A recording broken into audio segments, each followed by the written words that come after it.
જય હાટકેશ્વર। આજે આ કાર્યક્રમમાં આપણા વચ્ચે ઉપસ્થિત જી કિશન રેડ્ડીજી ભારત સરકારના પ્રવાસન સંસ્કૃતિ અને પૂર્વોત્તર ક્ષેત્રના વિકાસ વિભાગ જેવો સંભાળે છે। અમારા વિભાગના મંત્રી શ્રી, રાજ્યના રમતગમત, યુવા અને ગૃહમંત્રી શ્રી ભાઈ શ્રી હર્ષભાઈ સંઘવી, આપણા વિસ્તારના લોકપ્રિય સાંસદ શારદાબેન, વડીલ શ્રી સોમભાઈ, રાજ્યસભાના સભ્ય શ્રી જુગલસિંહભાઈ લોખંડવાલા, જિલ્લા પંચાયતના પ્રમુખ શ્રી પ્રહલાદભાઈ, ખેરાલુના ધારાસભ્ય સરદારભાઈ, ધારાસભ્ય ઊંઝા આપણા આ વિસ્તારના સ્થાનિક ધારાસભ્ય કિરીટભાઈ, બેચરાજીના ધારાસભ્ય સુખાજીભાઈ ઠાકોર, કડીથી દાબડા ધારાસભ્ય કરશનભાઈ સોલંકી, માન્ય ધારાસભ્ય મહેસાણા મુકેશભાઈ પટેલ, આપણા સંગઠન મહામંત્રી શ્રી રત્નાકરજી, ગીતકાર શ્રી બુધસિંહ શુક્લાજી હમણાં આવવાના છે, અને ઉપસ્થિત અમારા ટીસીજીએલના એમડી શ્રી સૌરભ પારગીજી, અન્ય ઉપસ્થિત અધિકારીઓ શ્રી, જિલ્લા ભાજપ પ્રમુખ શ્રી, મંચ ઉપર બિરાજમાન બધા આગેવાનો, આપ સૌ વડીલો, યુવાન મિત્રો, માતાઓ, મીડિયાના મિત્રો, આજનો આ આનંદ અનાદિ વડનગર ભારતનો સોનેરી ઇતિહાસ કાર્યક્રમ વિશેષ છે। આપણે સૌ આજનો ભાગદોડની વાળી આ જમાનામાં એ ભૂતકાળને ભૂલી રહ્યા છીએ કે જેના થકી આજે આપણે સૌ ઉજળા છીએ। દુનિયાના ઘણા લોકોએ એવું કહ્યું છે કે વર્તમાનમાં જીવવું, પરંતુ એ વાત પણ અહીં એટલી જ સાચી છે કે ભૂતકાળ વગર વર્તમાન શક્ય નથી, અને ભારત દેશનો ભૂતકાળ અને ઇતિહાસ ખૂબ જ રોચક અને જાણવા લાયક છે। આજે આપણે જ્યાં મળ્યા છીએ એ ઉત્તર ગુજરાતનો આ પ્રદેશ અગાઉ આનર્ત તરીકે ઓળખાતો હતો। સ્કંદ પુરાણમાં પણ આ આનર્ત પ્રદેશના રાજા સંવત્સર આ નગરીની સ્થાપના કરી હતી। ઈસવીસન 1152માં કુમારપાળના રાજકવિ શ્રી પાલ રચિત 42 લીટીના પ્રસ્તુતિ લેખમાં આનંદપુર પરથી આ નગરનું નામ આનંદપુર પડેલું હોવાનો ઉલ્લેખ મળે છે। પુરાણોમાં વડનગર, સંવત્સર પૂર્વ અર્થ સ્કલી, સ્કંદપુર અને વૃદ્ધનગર જેવા 7 નામો મળે છે। વૃદ્ધનગર ઉપરથી વડનગર નામ અસ્તિત્વમાં આવ્યું હોવાનું જણાય છે।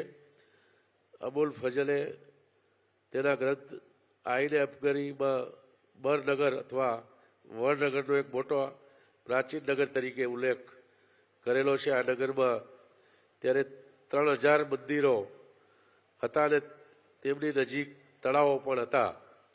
વડોદરાની MS યુનિવર્સિટીના પુરાતત્વ ખાતું તરફથી RN મહેતાએ વડનગરમાં ઉનખંડમાં કરાવીને તેની પ્રાચીનતા સિદ્ધ કરી આપી હતી। તેમના મત અનુસાર ઈસવીસન પૂર્વે બીજા શેકા દરમિયાન નગર અસ્તિત્વમાં આવ્યું હોવાનું મનાય છે। અહીંથી તેમને પંચ બારકર સિક્કાઓ, કાળા અને લાલ રંગના વાસણો, શંખની બંગડીઓ, ચિત્રવાળા રંગીન વાસણો, શીશાના સિક્કાઓ વગેરે મળ્યા હતા। આ બધાનો સમય ઈસવીસનની પહેલે સદીનો જણાય છે। અહીં નાગરોના ઈષ્ટદેવ હાટકેશ્વરનું સોલંકી કાળનું ભવ્ય મંદિર છે। તે ઉપરાંત સોમનાથ, ધુમેશ્વર, જડેશ્વર, બનકામેશ્વર, આજપાલના શિવ મંદિરો, શીતળા, સત્રેશ્વરી, આશાપુરી તથા અંબાજી માતાના મંદિરો, હનુમાનજીનું મંદિર, ગૌરીકુંડ, જૈન મંદિર, સ્વામિનારાયણ મંદિર પણ આવેલા છે। વાર તહેવારે અહીં જુદા જુદા મેળાઓ ભરાય છે, ઉત્સવો ઉજવાય છે।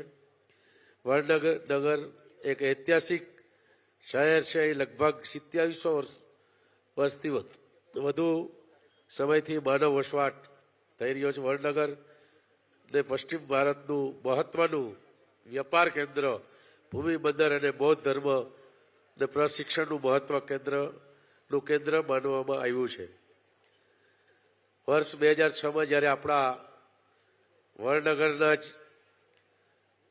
જેનું જન્મભૂમિ છે એવા આપણા વૈશ્વિક નેતા આદરણીય વડાપ્રધાન શ્રી નરેન્દ્રભાઈ મોદી સાહેબ ગુજરાતના જ્યારે મુખ્યમંત્રી હતા ત્યારે અનેક પુરાતત્વીય ખોદકામ શરૂ કરાવવામાં આવ્યું અને શહેરને બૌદ્ધ ધર્મના કેન્દ્ર તરીકે પ્રકાશિત કર્યું હતું. આ શહેરના ભૂગર્ભમાં અન્ય 7 નગરો દટાયેલા હોવાનું પુરાવા મળ્યા છે. જમીનમાં 7 લહેર અલગ અલગ 7 સંસ્કૃતિ હોવાનું સંશોધન અગાઉ થયેલું છે. આજે વડનગરમાં જે રીતે અલગ અલગ હમણાં જી કિશનજી રેડ્ડી કહેતા હતા એ વહેલા આવીને જે સ્થળો જોયા, જે રીતનો વિકાસ થઈ રહ્યો છે એનાથી આ એક ખૂબ જ જોવાલાયક પર્યટન સ્થળ અને હેરિટેજ સ્થળ છે, જ્યાં ખૂબ ઐતિહાસિક અનેક વસ્તુઓ મેં કીધું હમણાં એ પ્રમાણે અહીં જોવા મળે છે. આપણે વડનગરની આસપાસ 360 વાવો અને 360 મંદિરો હતા, જેમાંથી અત્યારે જીર્ણ અવસ્થામાં છે. તેમજ વડનગરની ચારે તરફનો કિલ્લો અને તેમાં 6 દરવાજા હતા. વારંવાર લૂંટાતું શહેર પોતાની જ રાખમાં બેઠું થયું છે. આજે જ્યારે વડનગરને જાણવા અને સમજવા માટે આટલું સુંદર આયોજન કરવામાં આવ્યું છે, ત્યારે આપણે આ વડનગરના જાજરમાન ઇતિહાસ અને પૌરાણિક બાબતોથી વધુ સજ્જ બનવાની તક મળશે. આટલું કહીને હું મારી વાતને વિરામ આપું છું. જય જય ગરવી ગુજરાત, વંદે માતરમ, ભારત માતા કી. ખૂબ ખૂબ આભાર માનનીય શ્રી મળુભાઈ બેરા સાહેબ. ઓનરેબલ કેન્દ્રીય મંત્રી શ્રી જી કિશન રેड्डी सर, प्रवासन संस्कृति पूर्वोत्तर क्षेत्रों विकास भारत सरकार. सिकंदराबाद तेलंगाना से आप एमपी है. 2004 में हिमायतनगर से आप एमएलए भी रह चुके हैं.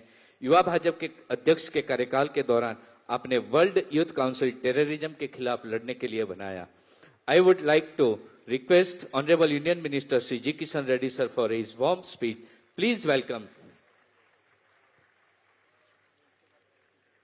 भारत माता की. सबसे पहले आप सब लोगों को मैं केंद्र सरकार की ओर से मैं हृदय से आप लोगों को स्वागत करता हूं, धन्यवाद भी देता हूं. मंच पर विराजमान भाई हरीश संघवी जी, रत्नाकर जी, आदरणीय सोमभाई मोदी जी, शारदाबेन पटेल जी, जुगलजीत ठाकुर, के पटेल जी, प्रहलाद परमराज जी, गिरीश जी, सौरनाथ जी, ब्रिजेश जी और सभी मंच पर विराजमान महानुभाव, इस कार्यक्रम में आए हुए ऋषिकेश भाई पटेल जी और प्रसिद्ध बॉलीवुड लिरिक श्री मनोज मुंतसिर जी, अन्य अतिथिगण, आर्टिस्ट्स, मीडिया फ्रेंड्स, स्टूडेंट्स, सभी उपस्थित वडनगर के देवियों और सज्जनों, आप सबको मेरा नमस्कार. यहाँ आना, इस धरती पर दर्शन करना मेरे लिए एक तीर्थ यात्रा जैसा महसूस हो रहा हूं. वडनगर का इतिहास लगभग 2000 वर्षों का पुराना है. जितने भी वडनगर का वर्णन करना है, दूर से ना फिल्म बताओ ना बुक्स छापो, महसूस नहीं होता है इसका महत्व. वडनगर स्वयं आके देखने के बाद ही वडनगर का क्या महत्व है, वडनगर का क्या हिस्ट्री है, वडनगर का क्या टूरिज्म का डेस्टिनेशन है, वडनगर का क्या हिस्ट्री है, आने के बाद ही मालूम पड़ता है। इसलिए मैं इस सारे भारत के लोगों से इस टीवी चैनल के द्वारा अनुरोध करता हूं। आज मैं एक टूरिज्म मिनिस्टर के नाते मैं इस धरती पर, इस पावन धरती पर पैर रखा हूं, इस पावन धरती का दर्शन किया हूं, आने के बाद ये महसूस किया हूं वडनगर का महत्व बहुत बड़ा आप लोगों को देखने का है। भाइयों, जिस विभिन्न आर्कियोलॉजिकल के एक्सकवेशन हो, डिस्कवरीज हो, उसके माध्यम से हम सब अलग अलग तरीके से देखते हैं। वडनगर का इतिहास, शहर का जैसे तुलना भारत के मथुरा, उज्जैन, पाटना और वाराणसी के जैसे प्राचीन जीवंत शहरों से भी ये वडनगर का हम कंपेयर करना चाहिए। वडनगर का ऑरिजिन समृद्धि, विकास और समृद्धि का एक लंबा इतिहास है। महाभारत काल से इतिहास में भी वडनगर का बात आता है। वडनगर में भगवान बुद्ध की गुफाएं और सोलंकी राजाओं के द्वारा बने हुए मॉन्यूमेंट्स हमें हमारे प्राचीन इतिहास पर और गर्व महसूस कर सकते हैं। यहाँ की इतिहास शर्मिष्ठा झील और सीढ़ियों वाले कुआं भी टूरिस्ट के आकर्षण का केंद्र है। ऐसे अनेक बातों और अनेक प्राचीन इतिहास गाथाएं वडनगर से जुड़े हुए हैं। मैं आज गुजरात गवर्नमेंट और टूरिज्म गुजरात के कॉरपोरेशन को हृदय से बधाई देता हूं, जिन्होंने वडनगर का गौरवशाली इतिहास को प्रोटेक्ट करने में, प्रमोट करने में, प्रिजर्व करने में महत्वपूर्ण भूमिका निभाए हैं। ये race from Modi ji village, उस अंतर्गत आज वडनगर टूरिज्म पैकेज भी एक अद्भुत कदम है, जो एक वंडरफुल एक्सपीरियंस के साथ पर्यटकों को कम खर्चों में वडनगर की यात्रा कर सकते हैं। आज गुजरात प्रांत में एक मॉडल के रूप में देश और दुनिया के सामने आया है। मित्रों, गुजरात एक विकास के रास्ते पे देश में सबसे आगे जाने वाले प्रांत है। मित्रों, माननीय प्रधानमंत्री नरेंद्र मोदी जी के बारे में कहते हैं कि आज मैं जो कुछ भी हूं इस मिट्टी के संस्कारों से कारण हूं। आदरणीय प्रधानमंत्री जी कहते हैं, मैं आज जो भी कुछ भी हूं इस मिट्टी के संस्कारों के कारण हूं। इस मिट्टी में केला हूं, आप ही के बीच में पला बड़ा हूं। ये नरेंद्र मोदी जी का इस वडनगर के बारे में कहना है। मुझे लगता है कि यह बात वडनगर के हर नागरिकों को बहुत खुशी देती होगी और गर्व भी महसूस होता है। परम आदरणीय नरेंद्र मोदी जी का चाय बेचने से लेकर प्रधानमंत्री बनने के सफर में जो संघर्ष, जो साहस वडनगर के हर बच्चों के सपनों का साकार करने के लिए प्रेरित करता होगा। आदरणीय नरेंद्र मोदी जी के कारण आज वडनगर को न सिर्फ भारत के मैप में पर बल्कि दुनिया के मैप पर भी एक नया पहचान और नया प्रतिष्ठा आज मिली है। आप लोग गर्व से महसूस भी कर सकते हैं। नरेंद्र मोदी जी के सफल नेतृत्व के कारण मोदी जी के गुजरात का मुख्यमंत्री समय पर भी हो, लगभग 12 वर्षों तक गुजरात ने विकास के नए कीर्तिमान आदरणीय प्रधानमंत्री नरेंद्र मोदी जी आपके आशीर्वाद के कारण, आपके सहयोग के कारण, आपके सपोर्ट के कारण नया कीर्तिमान स्थापित किया है। पिछले 9 वर्षों में आदरणीय प्रधानमंत्री नरेंद्र मोदी जी के नेतृत्व में देश विश्व गुरु बनने के तरफ बहुत तेजी से दुनिया में अलग अलग देशों से कंपेयर करते हुए भारत आगे बढ़ रहे। सभी देशों से भारत तेजी से आगे बढ़ रही हैं। भाइयों, आज मुझे आपका कहते हुए खुशी हो रहा है कि वडनगर के इतिहास और महत्व को बताने के लिए ministry of culture, government of India और गवर्नमेंट ऑफ गुजरात के द्वारा अनेक विकास का कार्यक्रम, डेवलपमेंटल एक्टिविटीज भी चल रही हैं। जैसे वडनगर में एक आर्कियोलॉजिकल एक्सपीरियंशियल म्यूजियम डेवलपमेंट के द्वारा तानारीरी म्यूजियम, म्यूजिक म्यूजियम और वडनगर का मेजर इंस्टीट्यूशंस के द्वारा रिसर्च स्टूडेंट्स कर सकते हैं। कल्चर मिनिस्ट्री के द्वारा भारत सरकार, गुजरात सरकार के माध्यम से वडनगर के प्राचीन शहर में एक state of art archaeological experiential museum विकसित कर रहे हैं। ये म्यूजियम एक थीम बेस्ड म्यूजियम होगा जो पिछले 1000 वर्षों के साथ कल्चरल पीरियड माध्यम से शहर के विकास पर विरासत की दे सकते हैं। इस प्रकार वडनगर के संगीत पर एक म्यूजियम डेवलपमेंट करने का इनिशिएटिव लिया गया है। सरकार ने इस म्यूजियम की योजना 16वीं शताब्दी के दौरान वडनगर की बहनों टाना और रीरी का याद में और उसके बलिदान के सम्मान करने के लिए इनिशिएटिव लिए गए हैं। मित्रों, आज ये म्यूजियम लोगों और संगीत के बीच में एक संबंधित बनाते हैं और विजिटर के संगीत के दुनिया का पता लगाने के लिए प्रेरित होगा।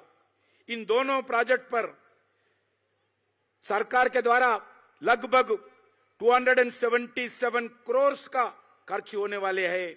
यह प्रोजेक्ट्स 2024 तक पूरा होगा। मित्रों, आज भारत में लगभग नरेंद्र मोदी जी के नेतृत्व में 12,000 से अधिक म्यूजियम्स चल रही हैं। इसमें गवर्नमेंट ऑफ इंडिया का, स्टेट गवर्नमेंट्स का, डिस्ट्रिक्ट एडमिनिस्ट्रेशन का, यूनिवर्सिटीज का, प्राइवेट म्यूजियम्स का भी शामिल है। मुझे आज आपको बताते हुए खुशी हो रही है, आज देश में हमारे अनेक museum state of art, advanced technology और इंटरनेशनल स्टैंडर्ड पर एक नया इनोवेशन के साथ बहुत समृद्धि हो गई है। आज देश की राजधानी न्यू दिल्ली में आदरणीय प्रधानमंत्री जी के, नरेंद्र मोदी जी के विजन से बना प्रधानमंत्री संग्रहालय, प्राइम मिनिस्टर म्यूजियम इसका एक उदाहरण है। आप सब लोगों से मैं अनुरोध करता हूं, जब भी आप लोग दिल्ली आए जरूर प्रधानमंत्री संग्रहालय को देखना चाहिए। केंद्र सरकार के द्वारा देश में 12 अलग अलग स्थानों पर थीम बेस्ड म्यूजियम दिशा में आगे बढ़ रही हैं। उसी कड़ी में देश के आदिवासी क्षेत्रों में लगभग 10 फ्रीडम फाइटर्स म्यूजियम्स को केंद्र सरकार के द्वारा स्थापित किया जा रहे हैं। गुजरात की राजपीपला में भी लगभग 102 करोड़ के खर्चों से एक ट्राइबल म्यूजियम बन रही है। मित्रों, इस ऐतिहासिक शहर की आर्कियोलॉजिकल हेरिटेज और कल्चर को बढ़ावा देने के लिए उद्देश्य से मई 2022 में वडनगर के इंटरनेशनल कॉन्फ्रेंस आयोजित किया था। इस इनिशिएटिव को जारी करते हुए वडनगर पर मेजर इंस्टीट्यूशन का रिसर्च स्टडीज करने का एक महत्वपूर्ण योजना बनी है। जिन विषयों पर इनिशिएटिव करने के लिए आसपास रिसर्च के स्टूडेंट्स होगी और कुछ प्रमुख विषयों का निर्णय भी हो सकता है, जिसमें वडनगर का इतिहास का महत्व, वडनगर का बिजनेस और कॉमर्स, वडनगर का आर्ट्स एंड आर्किटेक्चर, वडनगर का sustainable water management practices, Vadnagar का फूड एंड डाइट ट्रेंड्स और वडनगर का माइग्रेशन पैटर्न्स जैसे विषयों पर रिसर्च कर सकते हैं छात्र। अंत में मैं कहना चाहता हूं कि देश में मोदी जी नेतृत्व में भारत सरकार गौरवशाली 9 वर्ष के पूरा हो गए हैं। माननीय प्रधानमंत्री नरेंद्र मोदी जी के नेतृत्व में लगभग 250 वर्षों के बाद अपने संस्कृति का उत्थान को, कल्चरल रीजनरेशन को विश्व पटल पर दिख रही हैं। पिछले 9 वर्षों में हमारी प्राचीन मंदिरों को मॉडर्न इंफ्रास्ट्रक्चर के साथ जोड़ा हुआ है। कई कॉरिडोर्स का निर्माण हुआ है। आजाद के बाद भारतीय मूल के कुल 244 आज एंटिक्विटीज विदेशों से इंपॉर्टेंट एंटिक्विटीज लाया गया है, जिसमें ने आदरणीय प्रधानमंत्री जी नेतृत्व में इस 9 साल में आउट ऑफ 244 में 231 एंटिक्विटीज नरेंद्र मोदी जी प्रधानमंत्री जिम्मेदारी बनने के बाद लाए गए हैं।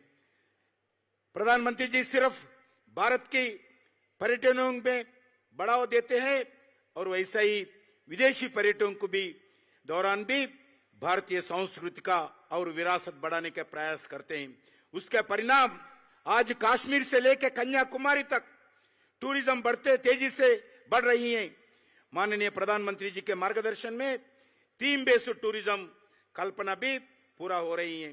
आज उसमें रामायण सर्किट हो, श्री कृष्णा सर्किट हो, जगन्नाथ सर्किट हो, अंबेडकर सर्किट हो, बुद्ध सर्किट हो, गुरु सर्किट हो, जैसे अनेक सर्किटों का स्पेशल ट्रेन्स नरेंद्र मोदी जी के मार्गदर्शन पर देश में आज चला रही हैं। स्वदेशी दर्शन स्वदेशी प्रसाद स्कीम के द्वारा भारत सरकार के द्वारा लगभग 7,000 करोड़ के रुपए खर्च से हम अलग अलग इंक्लूडिंग वडनगर में अलग अलग मॉन्यूमेंट्स को विकास किया है।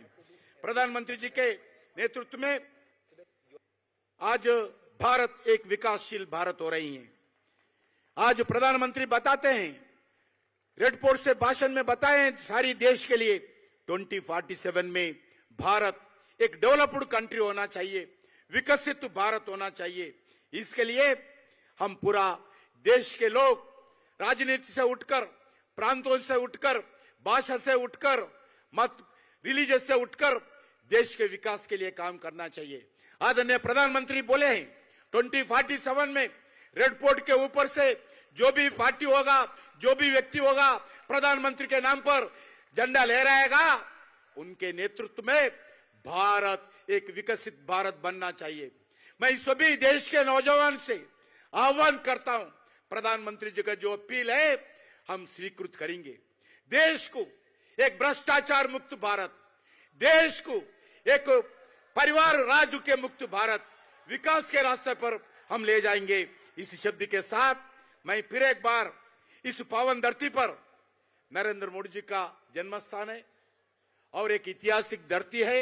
इस धरती पर जितने भी आज मैं देख रहा हूं, आप सब लोगों को फिर एक बार मैं आपके सिर झुकाकर इस पावन धरती को नमस्कार करते हुए मैं पूरा आशा करता हूं आने वाले दिन में वडनगर भारत का एक नंबर 1 पर्यटन क्षेत्र बनेगा।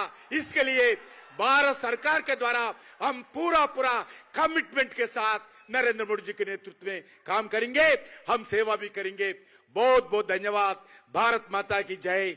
जय हिंद, वंदे मातरम। बहुत बहुत धन्यवाद honourable Indian minister Shri G Kishan Reddy sir. સમગ્ર વડનગરની ઐતિહાસિક ધરોહરને અહીંયા તસવીરના રૂપમાં સજાવી છે। મહેસાણા જિલ્લા વહીવટી તંત્ર દ્વારા એ ઐતિહાસિક સ્થળોની પ્રદર્શની પણ અહીંયા રજૂ કરવામાં આવી છે।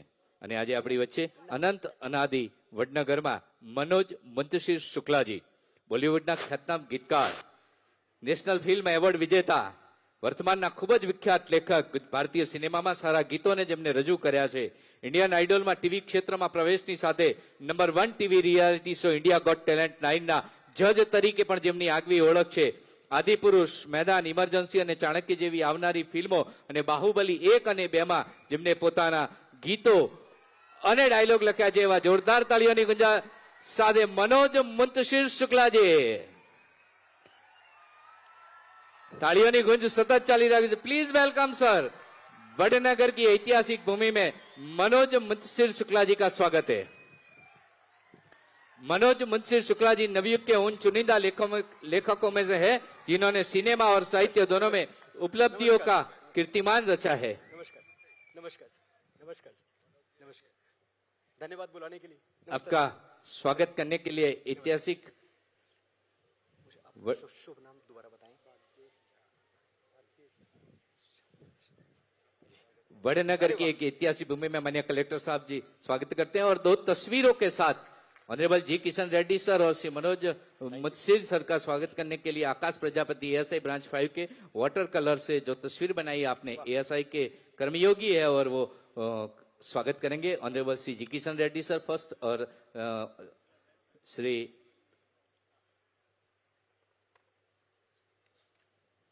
वाह, अद्भुत, बहुत सुंदर है। अच्छा, क्या बात, क्या बात। बहुत आभार, बहुत धन्यवाद जी। मनोज मुंशी शुक्ला जी नवयुग के उन चुनिंदा लेखकों में से में हैं जिन्होंने सिनेमा और साहित्य दोनों में उपलब्धियों का कीर्तिमान रचा है। गलियां, तेरे संग यारा, फिर भी तुमको चाहूंगा, कौन तुझे कैसे हुआ, लुट गए जैसे रूमानी गीतों ने जहां उनको नौजवानों में लोकप्रिय बना दिया, वहीं तेरी मिट्टी में रातों रात उन्हें भारत के हर सैनिक और देश प्रेम की अंतरात्मा तक पहुंचा दिया। देश की सबसे बड़ी हिट फिल्म बाहुबली 1 और 2 में गीत और संवाद लिखने वाले मनोज जी इंडियन आइडल पर अपनी दमदार मौजूदगी के लिए प्रसिद्ध है। भारत और विश्व के अनेक मंचों पर भारतीयता और राष्ट्रीयता की अमिट छाप छोड़ने वाले मनोज मुंशीर जी, बहुत बहुत बहुत आभार आपका इतने सुंदर, इतने विराट परिचय के लिए जी। अच्छा, आप वहां बैठेंगे जहां आपकी इच्छा। स्वतंत्र देश, स्वतंत्र Gujarat. Thank you, thank you. अच्छा, मैंने ये तो पूछा ही नहीं जो सबसे जरूरी है, केम छो वड़नगर, ये हुई ना बात। तभी तो वडनगर से जो भी आवाज उठती है, जो भी गूंज उठती है, पूरे विश्व में सुनी जाती है। मजाक की बात थोड़ी है, वडनगर है ये। एक बार तालियां बजाइए अपने लिए।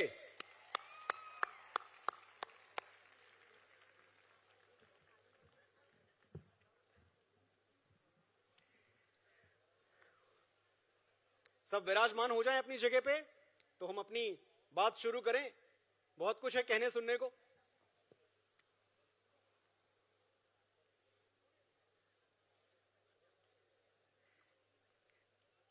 कुछ भी कहने से पहले मैं स्वागत और अभिवादन करना चाहता हूं कुछ विशिष्ट व्यक्तित्व, मैं व्यक्ति नहीं कहूंगा, कुछ विशिष्ट व्यक्तित्व जो आज यहां उपस्थित हैं।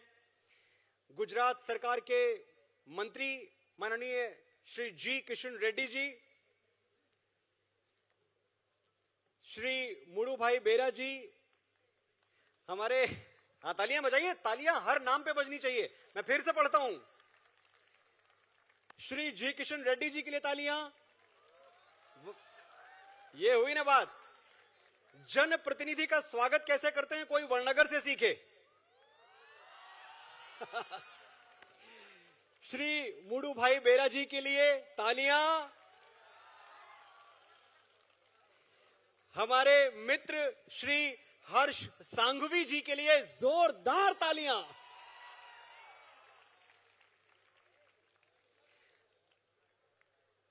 आदरणीय श्री मोदी जी के बड़े भाई, हम सबके अग्रज पथ प्रदर्शक श्री सोमा भाई मोदी जी के लिए करतल ध्वनि से।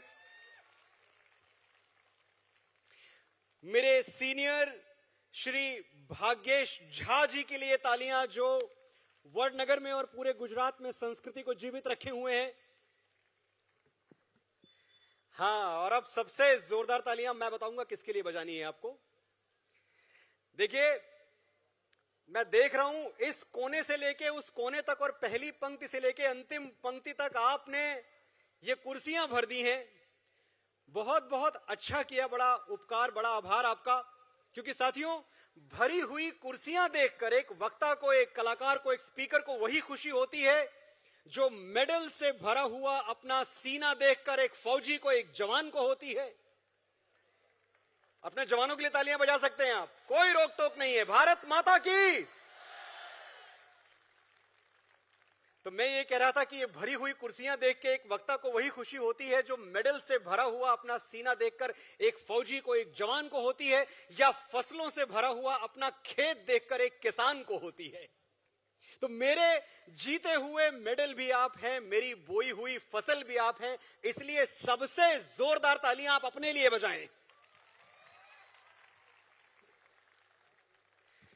मेरा बड़ा सौभाग्य है कि आज मैं उस धरती पर खड़ा हूं, अनंत अनादि वडनगर, जिसे शाश्वत, हां देखिए, जितनी बार आपकी जन्मभूमि का नाम आएगा उतनी बार मैं जानता हूं मेरे लिए मुश्किल होगा आपकी तालियां रोकना। यह है मातृभूमि का प्रेम, और ऐसा ही होना चाहिए। मैं हमेशा एक बात कहता हूं कि पूरी दुनिया में देशभक्ति और मातृभूमि से भक्ति लोगों को सिखानी पड़ती है। भारतवर्ष में सिखानी इसलिए नहीं पड़ती क्योंकि हमारे यहां परंपरा है, हमारे यहां डीएनए है, हमारे यहां कोई क्रैश कोर्स नहीं लेना पड़ता। आप सबको याद होगा जब भगवान श्री राम ने आज से 7,500 वर्ष पहले लंका पर विजय प्राप्त की। मैं आपको यह बताने जा रहा हूं कि देशभक्ति का और मातृभूमि से भक्ति का, मातृभूमि से प्रेम का पहला उदाहरण कहां है। दुनिया के इतिहास की बात कर रहा हूं मैं, सिर्फ भारतवर्ष की बात नहीं कर रहा हूं, वडनगर की बात नहीं कर रहा हूं, पूरी दुनिया में। पढ़ डालिए आप किताबें सारी, आप ग्रीक माइथोलॉजी पढ़ लीजिए, आप उनकी हिस्ट्री पढ़ लीजिए, रोमन लिटरेचर पढ़ लीजिए, सब पढ़ लीजिए आप, तो आपको पता चलेगा कि पहली बार आज से 7,500 वर्ष पहले जब भगवान श्री राम ने लंका विजय की तो लक्ष्मण ने उनसे कहा कि भैया, ये लंका हमने अपने बाहुबल से जीती है, इस पे बैठने का अधिकार, इसके राज सिंहासन पर बैठने का अधिकार आपके सिवा कैसे हो सकता है? क्षत्रिय हैं आप, आपका राजधर्म कहता है कि आप इस सिंहासन पर बैठे। सोने की लंका, उससे सुंदर राज्य पूरे विश्व में कोई और नहीं था। और भगवान श्री राम लक्ष्मण से कहते क्या हैं? अपि स्वर्णमयी लंका नमे लक्ष्मण रोचते। लक्ष्मण, ये सोने की लंका मेरे मन को रुचिकर नहीं लग रही है, मुझे भा नहीं रही है। अपि स्वर्णमयी लंका नमे लक्ष्मण रोचते, जननी जन्मभूमिश्च स्वर्गादपि गरीयसी।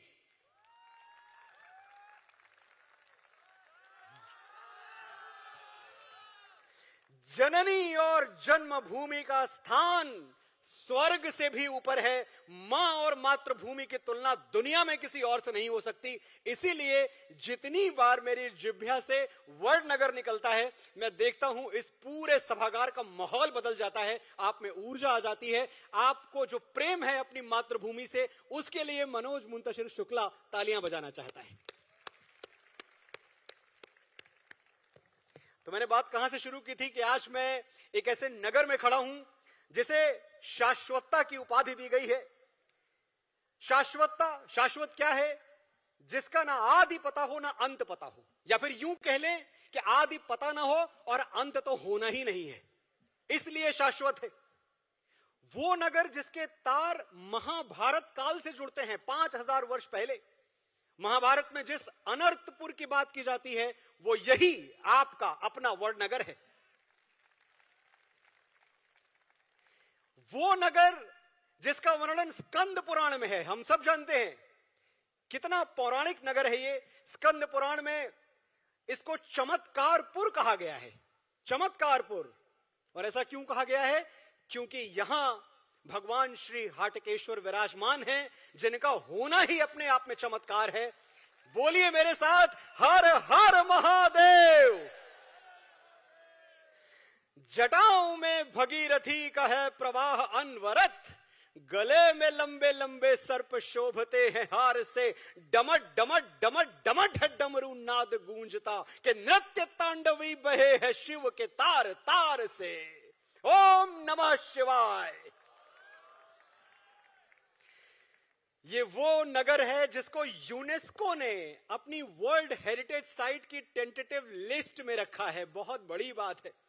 आप लोग यहां रहते हैं, पता नहीं इस पे आप कितना गौरवान्वित हैं, लेकिन जब मैं सोचता हूं कि मैं मुंबई में रहता हूं और मुंबई से अहमदाबाद, अहमदाबाद से यहां, जितनी बार ये भावना मेरे मन में आती है कि मुझसे थोड़ी ही दूर पे एक ऐसा नगर है जिसको यूनेस्को ने अपनी वर्ल्ड हेरिटेज साइट में शॉर्टलिस्ट करके रखा हुआ है, टेंटेटिव लिस्ट में, मेरा जो आत्मसम्मान है वो दुगना चौगुना हो जाता है। लेकिन एक बात और मुझे याद आई कि ये वो नगर भी है जो 7 बार गिरा है और 7 बार खड़ा हुआ है। मतलब नष्ट होना, विनष्ट होना, ये वडनगर की फितरत में नहीं है। तुम आओगे, हमें गिराओगे, हम फिर खड़े होंगे और दुगनी ताकत से खड़े होंगे, दुगने जोर से खड़े होंगे, दुगने आत्मविश्वास से खड़े होंगे। यह है वडनगर। कालांतर में वडनगर ने हमें बहुत कुछ दिया और इस बात पर भी हम जितना चाहें उतना गर्व कर सकते हैं कि मॉडर्न इंडिया में, मॉडर्न हिस्ट्री में वडनगर को इसलिए भी याद किया जाएगा कि इसने भारत देश को सबसे यशस्वी प्रधानमंत्री दिया है।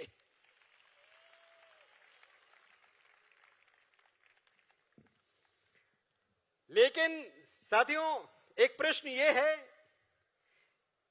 कि क्या हमने अपने इतिहास को वो महत्व दिया जो हमें देना चाहिए था? क्योंकि आज मैं जिस बारे में बात करने आया हूं वो विषय बहुत गंभीर है। सुनने में हो सकता है ऐसा लगे कि भाई हिस्ट्री का मतलब तो किताबें होती हैं, किताबें पढ़ ली, नंबर आ गए, मास्टर जी ने पीठ ठोक दी, हो गया काम। लेकिन जरूरी यह है कि हम अपने आप से पूछें कि क्या हमने अपने इतिहास को जो रुतबा देना था, जो कद था, वो हमने उसको दिया क्या? मुझे एक छोटी सी कहानी याद आती है। मैं बड़े प्रबुद्ध श्रोताओं के बीच में बैठा हुआ हूं। मैं जानता हूं ये वो जगह है जहां मेरी वाणी को वो मान मिलेगा जो मिलना चाहिए, उससे भी ज्यादा मैं जो कहूंगा उसका अर्थ अक्षरशः समझा जाएगा और जो मैं नहीं कहूंगा वो भी आप समझेंगे। पाटलिपुत्र की घटना है। तकरीबन आज से 2500 साल पहले की बात है। वही पटना जिसको अब हम कहते हैं। तो पाटलिपुत्र में एक भिखारी हुआ करता था। भिखारी जो दिन रात सड़क के कोने पर बैठ के भीख मांगता रहता, दिन रात। और एक दिन उसका देहांत हो गया।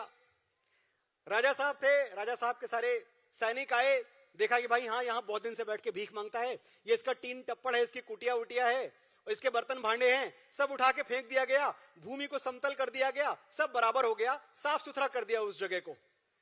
तभी वहां से एक ऋषि गुजर रहे थे। ऋषि ने देखा कि ये सब हो रहा है। ऋषि ने कहा कि भिक्षा यापन एक अपकर्म है। ये गीता में जो भगवान कृष्ण कह के गए, जो कर्म का सिद्धांत दे के गए, कर्मणे वाधिकारस्ते मां फलेषु कदाचन, ये उसकी अवमानना है। भिक्षा यापन तो करना ही नहीं चाहिए। तो ये जगह इसने अपवित्र कर दी है। यहां की मिट्टी 2-3 फीट खोद के फेंक दो और यहां गंगा जल छिड़क दो ताकि ये जगह फिर से पवित्र हो जाए। ये होने के लिए जब मजदूर बुलाए गए और मजदूरों ने खुदाई शुरू की पाटलिपुत्र के उस सड़क के किनारे वाली जगह की, तो अचानक उनकी कुदाल से कुछ टकराया, टंग की आवाज आई, जोर की आवाज। झांक के देखा तो सैकड़ों पीतल के घड़ों में हीरे, जवाहरात, माणिक, मोती, चांदी, सोना सब भरा हुआ था। त्रासदी देखिए, ट्रेजेडी देखिए कि जिस जमीन के अंदर खजाने गड़े थे वहां बैठ के कोई भीख मांग रहा था, कोई भिक्षा मांग रहा था। और ये ऐसा क्यों हुआ?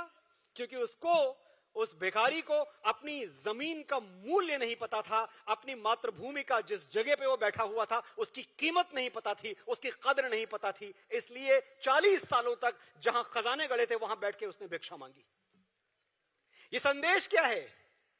ये संदेश बहुत सीधा सा है कि अगर हम अपनी धरती का मोल नहीं पहचानते, अगर हम अपने इतिहास को नहीं जानते, अगर हम ये नहीं जानते कि जहां हम सांस ले रहे हैं उस हवा का इतिहास क्या है, उसकी तारीख क्या है, उसकी हिस्ट्री क्या है, तो हमारे हाथ से बहुत कुछ छूट जाएगा और हम, जैसा कि बहुत सालों तक देखते रहे, हर चीज के लिए पश्चिम का मुंह ताकते रहेंगे कि भाई आप रेडियो बना दें तो हमारे यहां आ जाए, आप डेटा स्टोरेज करने की हमें टेक्निक दे दें क्लाउड तो हमारे यहां आ जाए, आप क्लाउड सीडिंग कर दें तो हमारे यहां आ जाए, हम तो कुछ नहीं कर सकते।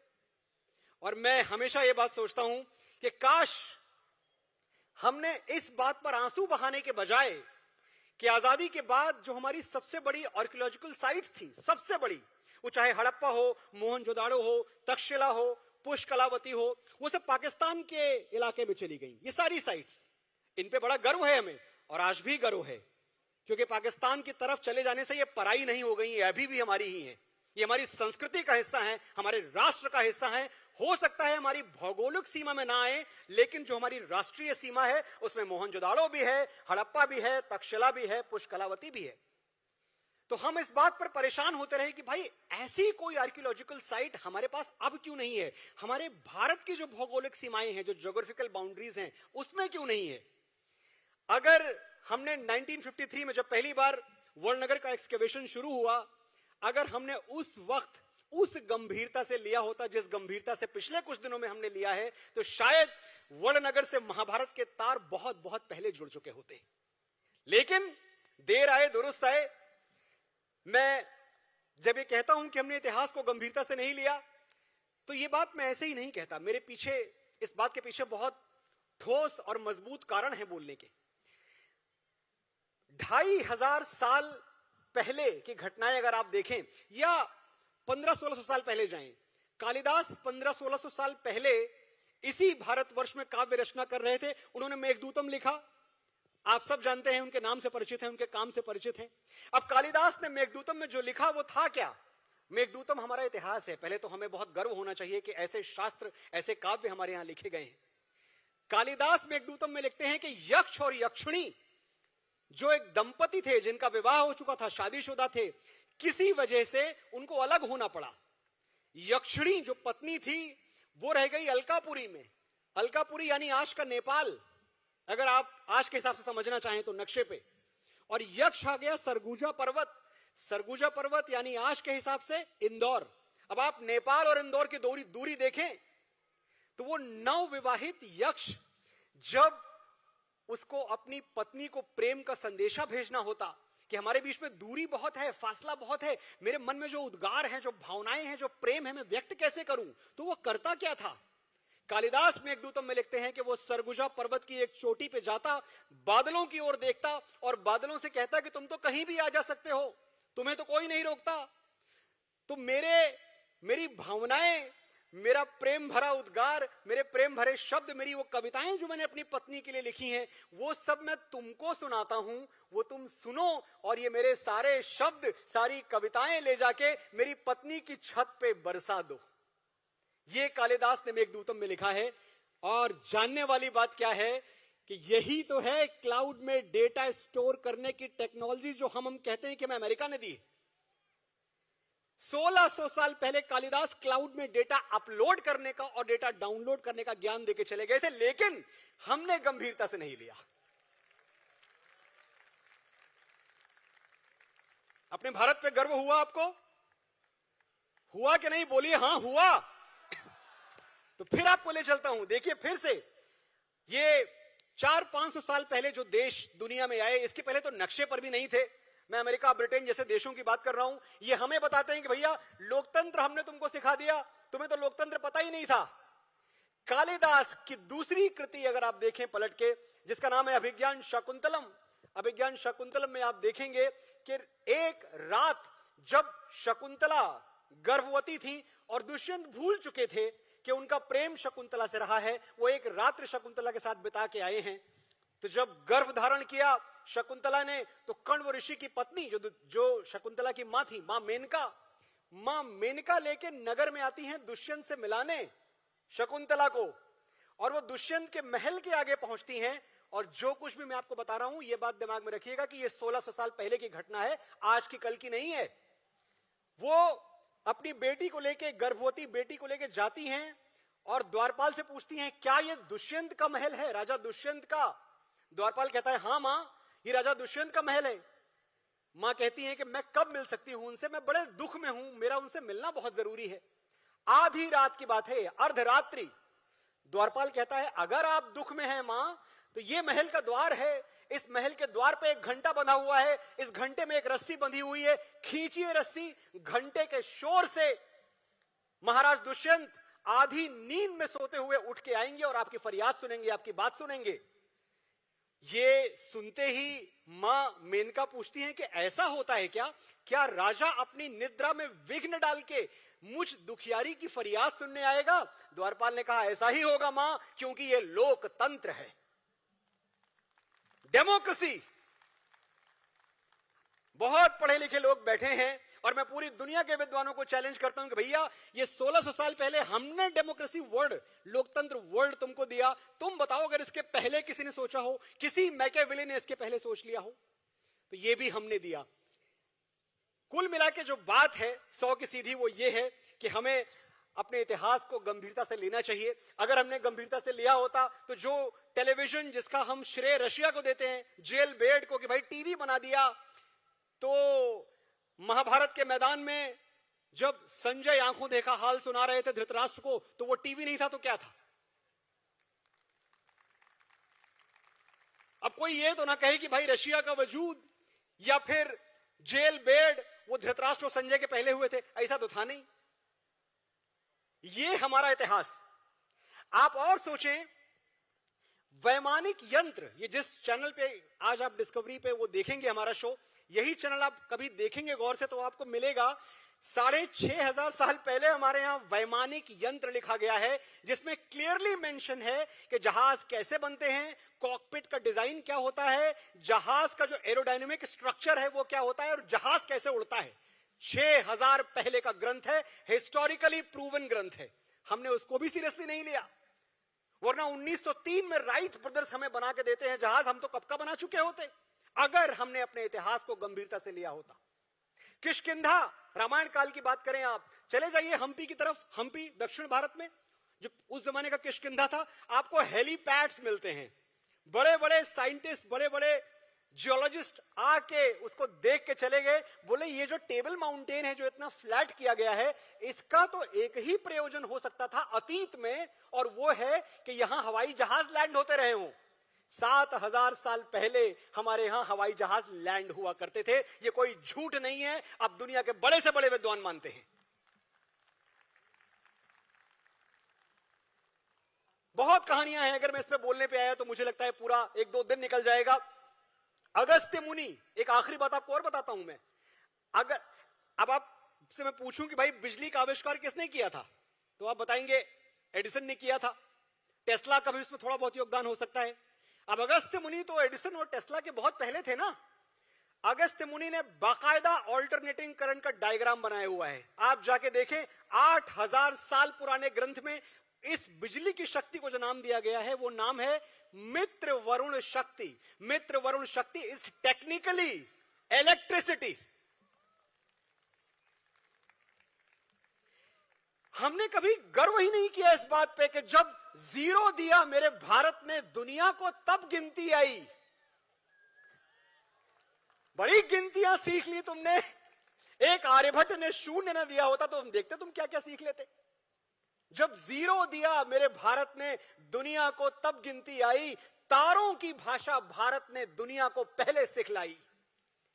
7,500 वर्ष पहले की बात, फिर वाल्मीकि रामायण आप पढ़ें, इतने बड़े खगोल शास्त्री भगवान श्री राम के जन्म के समय ग्रहों की दिशा, दशा, स्थिति, एक एक डिटेल क्लियरली मेंशन है। क्लियरली पुनर्वसु नक्षत्र का शुभारंभ हो रहा था। बताएं, हमें तब भी पता था कि पुनर्वसु नक्षत्र होता है 7,500 वर्ष पहले। जब 0 दिया मेरे भारत ने दुनिया को, तब गिनती आई। तारों की भाषा भारत ने दुनिया को पहले सिखलाई। देता न दशमलव भारत तो यूं चांद पे जाना मुश्किल था। वो स्पेस सूट पहन के हम देखते हैं टहल रहे होते हैं बड़े बड़े लोग। क्यों भाई? स्पेस सूट पहन के आप जाके वहां आपने फोटो खिंचा ली, वीडियो दिखा दिया हमको, लेकिन एक डेसिमल अगर नहीं होता तो ये हम सबको पता है कि स्पेस पे जाना, चांद पे जाना असंभव था। देता न दशमलव भारत तो यूं चांद पे जाना मुश्किल था। धरती और चांद की दूरी का अंदाजा लगाना मुश्किल था। सभ्यता जहां पहले जन्मी है जहां पे कला। अपना भारत वो भारत है जिसके पीछे संसार चला।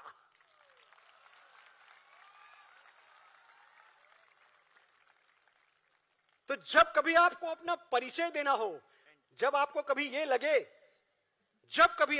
कि नहीं कुछ कमी हो रही है, हम भारतीयता को ठीक से जी नहीं पा रहे हैं, तो एक बार अपना परिचय जरूर याद कीजिएगा और पूरी दुनिया से, पूरे विश्व से कह दीजिएगा कि देखो हमारी ओर, पहचानो हमें, हम वही हैं जो बाण। मैं बीच में आ जाता हूं, आखिरी के 2-3 मिनट है, यहां से बोलता हूं, आज्ञा है। आपका परिचय, आप भारतीयों का परिचय, मैं भारतीय हूं, मेरा परिचय क्या है? देखो हमारी ओर, पहचानो हमें, हम वही हैं जो बाण भेद के धरती से धारा निकाल दिया करते थे। एक उंगली पे गोवर्धन उठा लिया करते थे। देखो हमारी ओर, पहचानो हमें, हम वही हैं जो बाण भेद के धरती से धारा निकाल दिया करते थे, एक उंगली पे गोवर्धन उठा लिया करते थे। हम ही थे वो दिलेर जो चक्रव्यूह में वापस लौटने की विद्या सीखे बगैर गए, और वो भी हम ही थे जिनके फेंके हुए पत्थर पानी में तैर गए।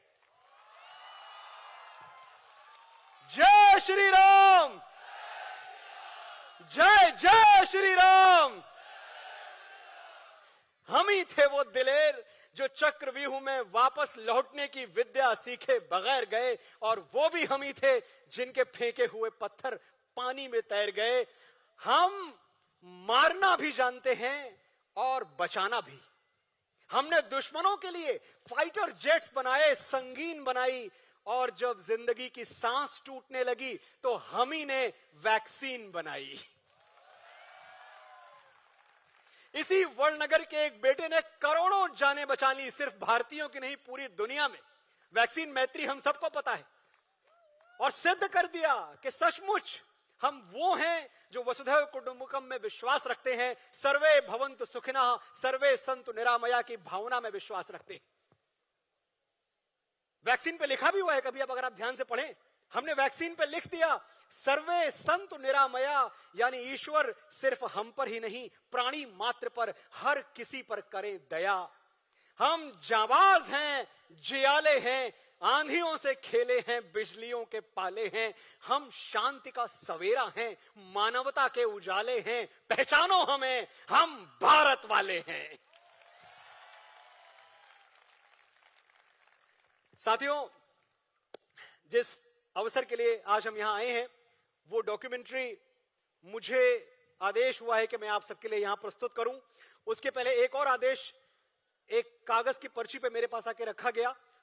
जहां से भी आया है, मैं समझता हूं वड़नगर का आदेश है, वो बोल के 2 मिनट में, और फिर हम डॉक्यूमेंट्री देखेंगे। उसमें सिर्फ ये कहा गया है कि आप तेरी मिट्टी के बारे में कुछ जरूर बोल दें।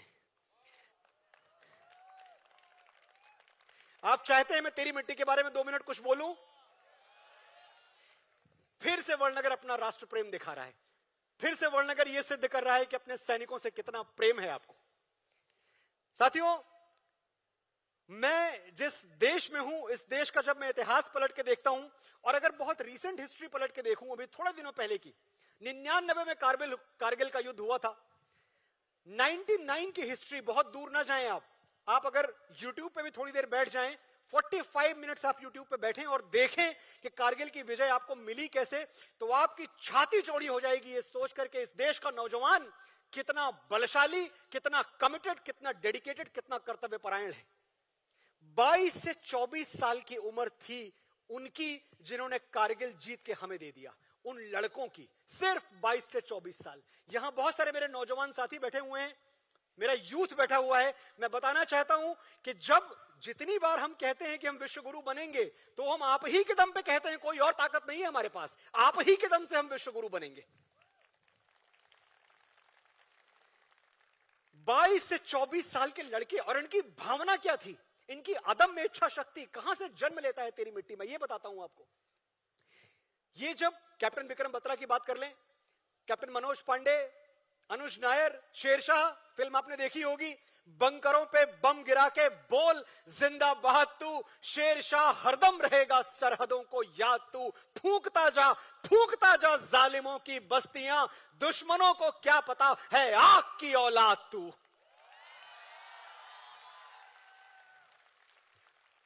हमारी माएं अग्निपुत्र पैदा करती हैं, हमारी माएं अग्निवीर पैदा करती हैं। और ये कैसे हैं? 22 साल के लड़के ये जब जा रहे होते हैं, जब इनका कमांडिंग ऑफिसर कहता है कि चोटी नंबर 5142 खतरे में है, जाओ बचाओ, और ये अपनी किट तैयार करते हैं, तो इनसे एक बात और कही जाती है कि देखो एक 6x6 की जगह खाली रह गई है, इस 6x6 की जगह में एक पानी का बोतल टिका लो, पानी का बोतल रख लोगे जान बच जाएगी, क्योंकि उतनी ऊंचाई पे ग्लेशियर से टपकता हुआ पानी पी के कितने दिन जियोगे, कितने मिनट, कितने पल जियोगे, एक पानी की बोतल तुम्हारी जान बचा लेगी, पानी की बोतल रख लो।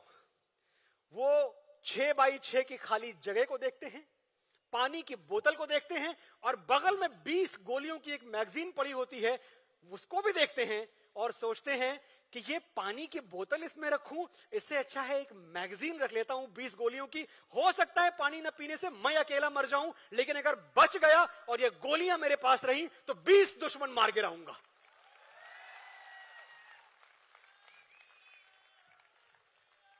वंदे भारत माता की। ये है हमारे फौजी, इनके कैलकुलेशन में फिट ही नहीं होता। पानी की बोतल इनके कैलकुलेशन में नहीं आती है। नहीं, ये ठीक नहीं है। 6x6 की जगह में 20 गोलियां जाएंगी, पानी क्यों जाए? पानी का क्या करेंगे? मर जाएंगे, कौन सी बड़ी बात हो गई? ये कैलकुलेशन है, ये हिसाब, ऐसा हिसाब रखते हैं ये लोग। और कहां से जन्म होता है तेरी मिट्टी का? मैं सोचता हूं कि जब एक फौजी को, एक सिपाही को एक डेड लेटर लिखना होता है कि अगर आप दुनिया में नहीं रहे तो ये चिट्ठी आपके घर पहुंचा दी जाएगी, इस चिट्ठी में अपना वसीयतनामा क्या लिखोगे? क्या लिखना चाहते हो? तो वो चिट्ठी लिखता है, एक फौजी की आखिरी चिट्ठी, और उसके बाद मैं अपनी वाणी को विराम दूंगा। फौजी अपनी चिट्ठी में लिखता है कि सरहद पे गोली खा के जब टूट जाए मेरी सांस, सरहद पे गोली खा के जब टूट जाए मेरी सांस, मुझे भेज देना यारों मेरी बूढ़ी मां के पास। कहां आना है? वापस अपनी मां की गोद में आना है, जहां से चले थे। सरहद पे गोली खा के जब टूट जाए मेरी सांस, मुझे भेज देना यारों मेरी बूढ़ी मां के पास। बड़ा शौक था उसे मैं घोड़ी चढ़ूं, धमाधम ढोल बजे, तो ऐसा ही करना। मुझे घोड़ी पे लेके जाना, ढोलकें बजाना, पूरे गांव में घुमाना, और मां से कहना बेटा दूल्हा बन के आया है, बहू नहीं ला पाया तो क्या, बारात तो लाया है।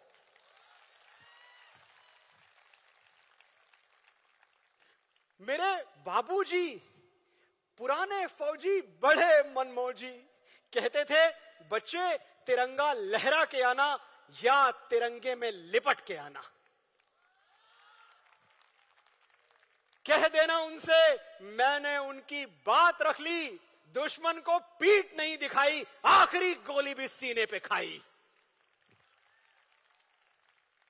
मेरा छोटा भाई, उससे पूछना क्या मेरा वादा निभाएगा? छोटा भाई, पूछना उससे क्या मेरा वादा निभाएगा? मैं सरहदों से बोल के आया था, एक बेटा जाएगा तो दूसरा आएगा। मेरी बहना, उससे कहना मुझे याद था उसका तोहफा, लेकिन अजीब इत्तेफाक हो गया, राखी से पहले ही भाई राख हो गया। वो कुएं के सामने वाला घर, अरे 2 घड़ी के लिए वहां जरूर ठहरना। वहीं तो रहती है वो जिसके साथ जीने मरने का वादा किया था। उससे कहना कि भारत मां का साथ निभाने में उसका साथ छूट गया, एक वादे के लिए दूसरा वादा टूट गया। बस एक आखिरी गुजारिश, मेरी आखिरी ख्वाहिश, मेरी मौत का मातम ना करना। मैंने खुद ये शहादत चाही है, मैं जीता हूं मरने के लिए, मेरा नाम सिपाही है। भारत माता की वंदे। ये जज्बा था जिसने मेरी कलम से वो गीत लिखवा लिया जिसे इस देश का सिपाही आज वंदे मातरम और जनगण मन के बाद अपने होठों पे सजाए हुए फिरता है। ऐ मेरी जमी अफसोस नहीं जो तेरे लिए 100 दर्द सहे, महफूज रहे तेरी आन सदा, चाहे जान मेरी ये रहे न रहे। ऐ मेरी जमी महबूब मेरी नस नस में तेरा इश्क बहे, फीका न पड़े कभी रंग तेरा, जिस्मों से निकल के खून कहे। तेरी मिट्टी में मिल जावा, गुल बन के मैं खिल जावा, इतनी सी है दिल की आरजू, तेरी नदियों में बह जावा, तेरे खेतों में लहरावा, इतनी सी है दिल की आरजू। बहुत आभार। और अब ये डॉक्यूमेंट्री जो आपको गौरव से, यश से, कीर्ति से भर देगी कि ये इतनी बड़ी डॉक्यूमेंट्री, इसका पूरा का पूरा केंद्र, इसकी विषय वस्तु आपका अपना वड़नगर है। बहुत ध्यान से देखें, मैं भी सामने बैठ के आपके साथ देखना चाहता हूं। थैंक यू, शुभ रात्रि। बहुत बहुत धन्यवाद मनोज मनसीर शुक्ला जी, आपके इस शब्दों के साथ। अंधेरी रात नहीं लेती नाम डलने का, यही तो वक्त है सूरज तेरे निकलने का। तालियों की गूंज के साथ आपका धन्यवाद। और हम सब साथ मिलकर अब देखते हैं अनंत अनादि वडनगर की स्क्रीनिंग।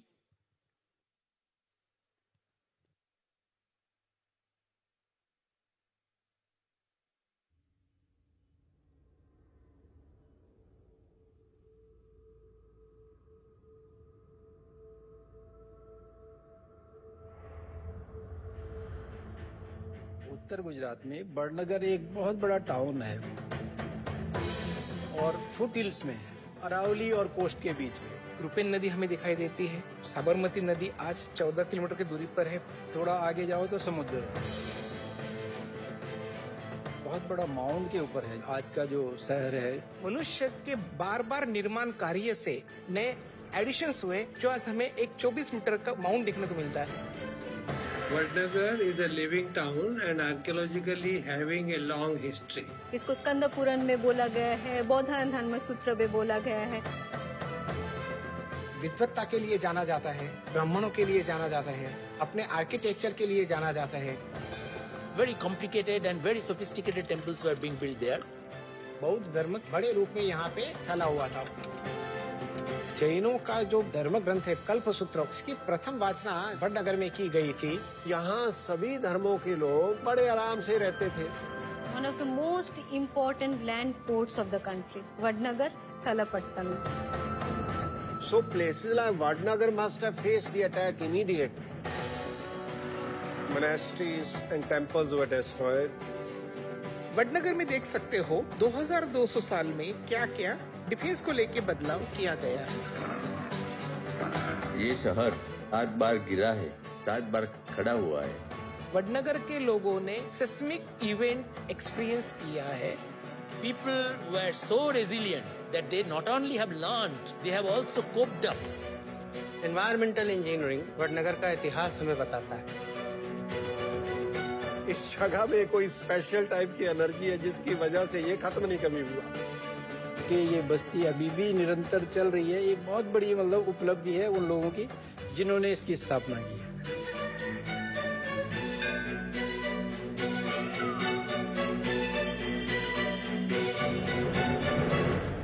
कि हमें अर्लीस्ट देखना है कि मनुष्य के प्रथम कदम वडनगर में कब आए हैं।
आपने कुछ देर पहले वडनगर को आकाश की ऊंचाइयों से देखा, पर इसका असल इतिहास तो धरती की गहराइयों में छुपा है।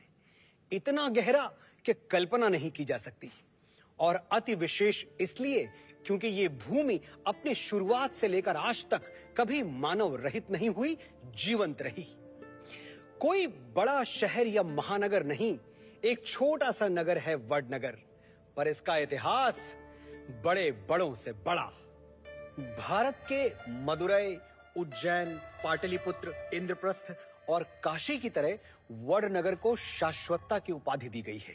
कारण इसका अटूट होना, एक ऐसा स्थान जहां बसा जीवन शुरुआत से अब तक सैकड़ों वर्षों से निरंतर है। ये भारत है श्रीमान, यहां हर मोड़ पर एक कहानी तो हर छोर पर इतिहास छुपा है।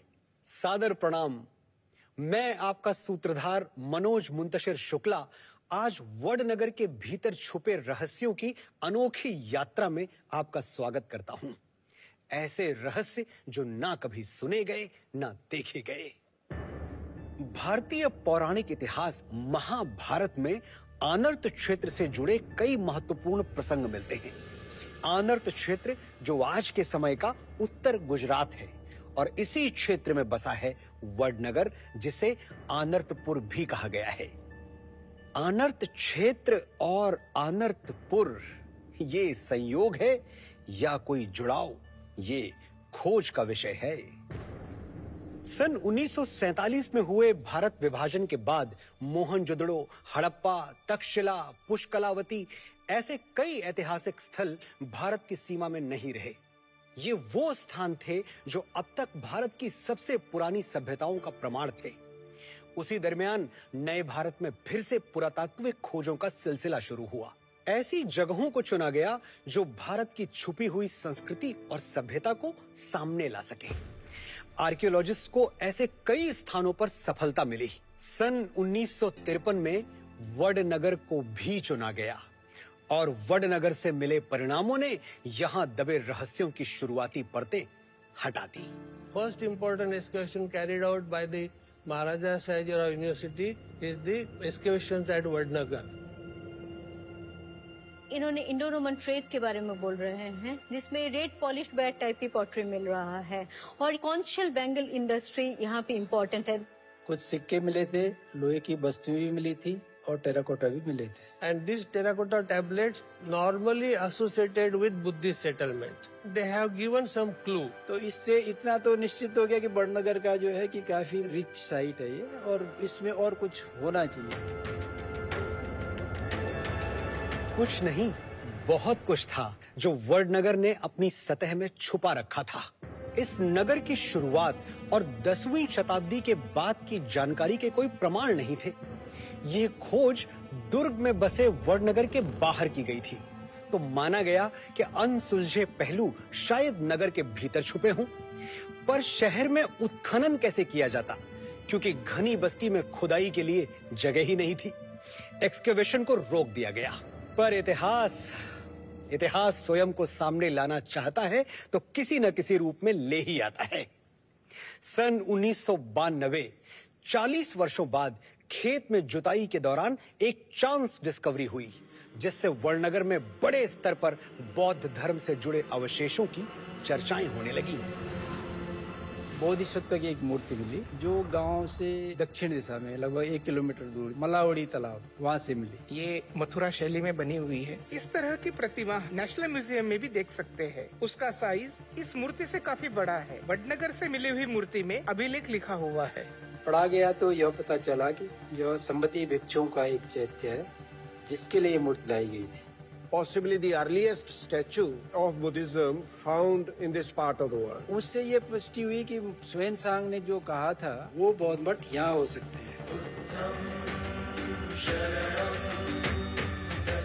ह्वेनसांग एक चाइनीज यात्री थे जिन्होंने बौद्ध विचारधारा और धर्म को अपनाकर भारत में अकेले ही कई बौद्ध स्थलों का भ्रमण किया, जैसे वल्लभी और नालंदा विश्वविद्यालय।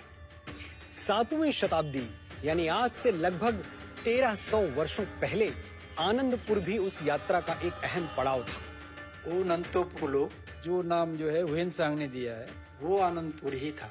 इसे there are 10 monastery, less than 1000 monks। Xuanzang द्वारा उस समय आनंदपुर रहे वडनगर को उत्तर गुजरात का एक बड़ा बौद्ध केंद्र बताया गया था। बोधिसत्व की मूर्ति मिलने से सवाल उठा कि क्या सच में आज दिख रहे नगर के नीचे वैसा आनंदपुर भी रहा होगा जैसा ह्वेनसांग ने वर्णित किया था। उस समय खेत के आसपास खुदाई भी की गई, पर कोई सफलता नहीं मिली। हालांकि मूर्ति का मिलना एक बड़ा संकेत था जो उस समय केवल संकेत रह गया। इतिहास की लिखित या मौखिक जानकारी को आज के जमाने में पूरा सच नहीं माना जाता। प्रमाण होगा तो अस्तित्व को माना जाएगा। परीक्षा तो प्रभु श्री राम को भी देनी पड़ी, त्रेता युग में भी और कलयुग में भी। स्पष्ट है कि वडनगर को भी सत्यापन की आवश्यकता थी। सवाल कई थे तो उन्हें सुलझाने की शुरुआत की गई। साल 2006 में नए सिरे से वडनगर के अविरत इतिहास की खोज आरंभ हुई। गुजरात स्टेट आर्कियोलॉजी ने 2006 से 2012 तक और आर्कियोलॉजिकल सर्वे ऑफ इंडिया ने 2014 से 2021 तक नगर के भीतर और बाहर कई स्थानों पर उत्खनन किया। आर्कियोलॉजिस्ट्स जैसे जैसे भूमि की गहराई में जा रहे थे, वडनगर अपनी प्राचीनता में शीर्ष की ओर आ रहा था। आर्कियोलॉजी का जो समझने का एक तरीका है कि मतलब जो है ये एक उल्टी पड़ी हुई किताब है, जिसको आपको एक एक पन्ना पलटाना होता है और फिर नीचे जाना होता है और तब समझना होता है।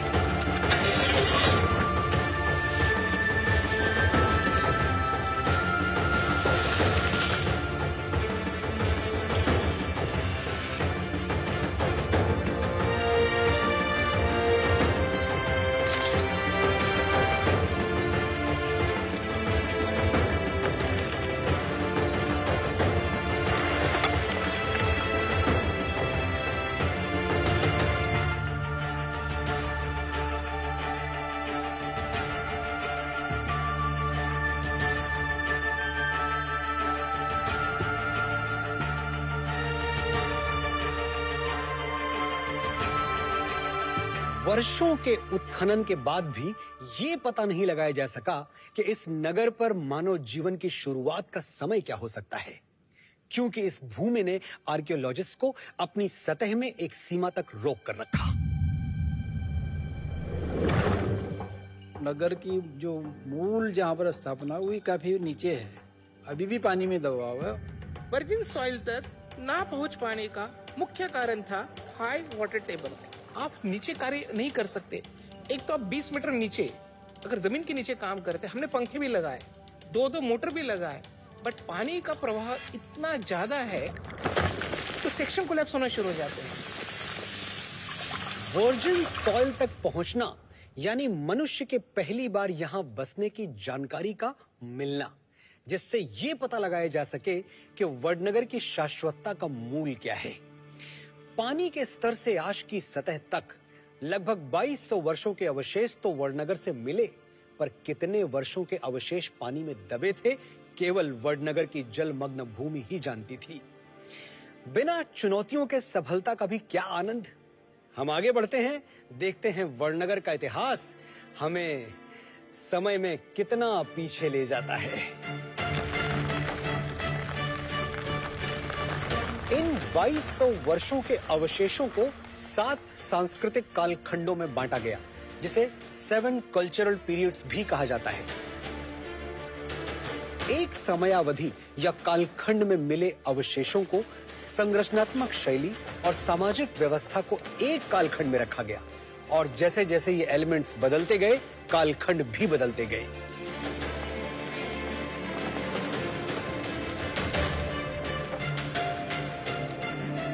पहले कालखंड की समय सीमा तय नहीं की जा सकी, क्योंकि इसका अधिकांश हिस्सा पानी में डूबा हुआ था। उपलब्ध जानकारियों पर शोध किया गया। ग्रंथों, पुराणों, इतिहास और विज्ञान को साथ जोड़कर इस अविरत इतिहास की रूपरेखा तैयार की गई, ताकि भारत के एक और गौरवमयी अतीत को दुनिया देख सके। इसी रूपरेखा को हम समझेंगे वडनगर की सबसे निचली परत से। ऊपर की ओर बढ़ते हुए हर कालखंड में हुए बदलावों और महत्वपूर्ण घटनाओं को जानने का प्रयास करेंगे। आपको नहीं लगता इतिहास एक टाइम मशीन की तरह है? जानो, पढ़ो, समझो और पहुंच जाओ उस दुनिया में। तो चलिए उतरते हैं अधिकतम गहराई में, जहां से मिले अवशेषों से ये ज्ञात हुआ कि प्राचीन आनंदपुर ने भारतीय उपमहाद्वीप के उस गौरवपूर्ण इतिहास को साक्ष्य किया था, जिसके पुनः होने की अभिलाषा हर भारतीय के हृदय में जीवंत है। अखंड भारत।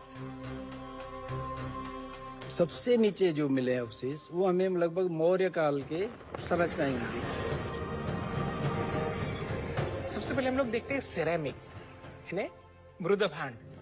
उनके पास पूरा मृदभांड है, ब्रिक बैट्स मिलते हैं, तो दैट शोज कि उनके मकान ईंटों के बनते थे, वो भी पके हुए ईंटों के बनते थे। मौर्य काल की ईंटें का जो माप है बाद की क्षत्रप काल से काफी ज्यादा है। बड़ी मैसिव ब्रिक है और उस स्ट्रक्चर के ऊपर हमें पोस्ट होल मिले हैं। उस पीरियड में ईंट और लकड़ी दोनों से जो है भवन निर्माण हो रहा था। The whole of the Mauryan rule during the period 1 was thriving because at Bhatnagar and rest part of the India, the monsoon was excellent. उनकी रिक्वायरमेंट महत्वपूर्ण है, खेती करना है, कैटल कीपिंग रखना है. In domestic animals, we have evidence of cow, buffalo, sheep, goat.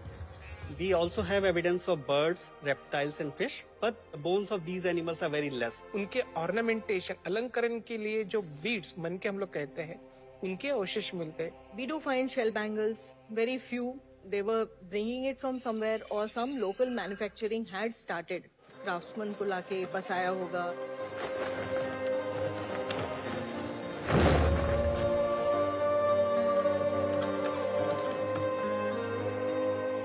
They were very advanced, लेकिन they were defenseless.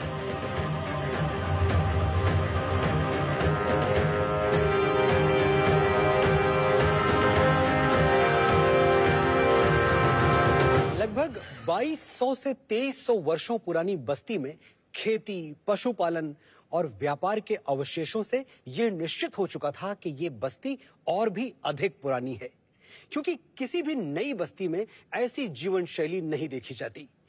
उम्मीद थी कि इस कालखंड के शोध में इस नगर की शुरुआत से जुड़ी कोई जानकारी मिल जाए, पर ऐसा हुआ नहीं। इसी समय में भारत की शासन व्यवस्था में बहुत बड़ा बदलाव हुआ और इसका प्रभाव वडनगर में भी हुआ।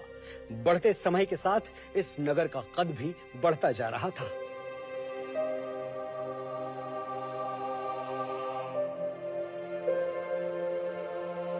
I think this is a time which is equivalent to the decline of the Mauryan period. दक्षिण में सातवाहन है, महाराष्ट्र में। नॉर्थ से जो है इंडो ग्रीक आ रहे हैं।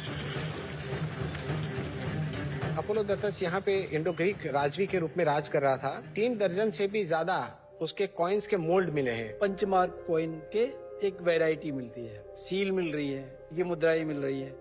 ऐसे एक आइवरी सील मिली हमें। सिक्कों का प्रचलन आ चुका है, एक मोनेटाइज सेटलमेंट हमें दिखाई देता है। Trade must have started also to a certain extent. Indo Pacific beads asymmetrical होते हैं, उसका टेक्निक इज वेरी इंपॉर्टेंट, जिसे ड्रॉन बीड कहा जाता है। तकरीबन 3 से 4 विभिन्न रंगों के बने हुए beads south east Asian countries से भी प्राप्त होते हैं। इन बीड्स के ओवरसीज एक्सपोर्ट इंपोर्ट पर अध्ययन किया जा रहा है। बड़ा एक्टिविटी का एक युग है। यूनानियों की मौजूदगी और उपलब्ध सिक्के बनाने के सांचों ने नगर की अहमियत और समृद्धि को दर्शाया। अंतर्राष्ट्रीय व्यापार और आभूषणों की निर्माण तकनीक वडनगर के लोगों की कला और व्यापार की समझ को बता रही थी। जो नए प्रमाण सामने आए, उनसे वडनगर की निरंतरता की धारणा को एक मजबूत आधार मिला। पीरियड 2 से भी हमें ईंटों के बने हुए मकान प्राप्त होते हैं।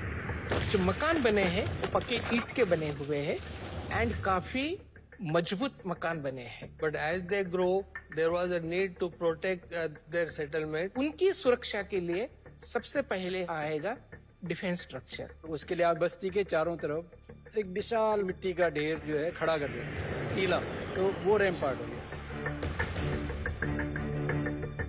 उन्होंने कहीं से मिट्टी लाया बनाया ऐसा नहीं है, उसी के चारों ओर डीच बना के, जिसको हम लोग मोट कहते हैं। We are entering to the moat area. ये मोट जा रहा है, यहाँ से रन कर रहा है, फूल रहा है ये मोट। तो this is a black clay deposit, is very important. This is indication of the मोट। ये तभी फॉर्म होगा जब कोई पानी का यहाँ पे प्रवाह होगा and it is very close to water body Sharmishtha lake. तो ये वाटर कंजर्वेशन भी होगा, पानी का फ्लो होने से जब कोई भी प्रवेश करेगा उसको इस तरह से ही जाना है। सुरक्षा के लिए भी काफी मदद होगी। और चूंकि उसके आसपास ये रैम्पार्ट था, इसके लिए उसको आनंदपुर कहा गया है। In the history of Gujarat, nowhere we have such an earliest rampart reported from any other early historic sites.